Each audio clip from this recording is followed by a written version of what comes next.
আমাদের কি খাবেন? নেন পেটিস। এটা কি? ডিম। দাদারা কি মুরগিটা দেবো? কি খাবেন? হ্যাঁ। মুরগি দেন। না না, মুরগি না, মুরগি আমরা খাই না। আমরা খান, ডিম একটাই আছে। আরে মুরগি দেবো।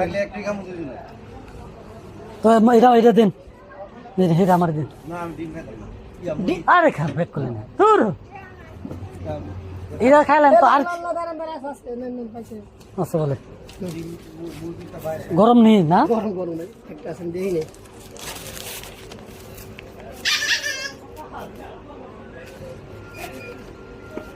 মুরগিটা চলে ভালো হচ্ছে, মুরগিটা না আমরা মুরগি খাই না, মুরগি আনতাছি। যারা আমরা ডিম খাই না, আমরা মুরগি খাই না, ওটা মুরগি মশলা দাও তো।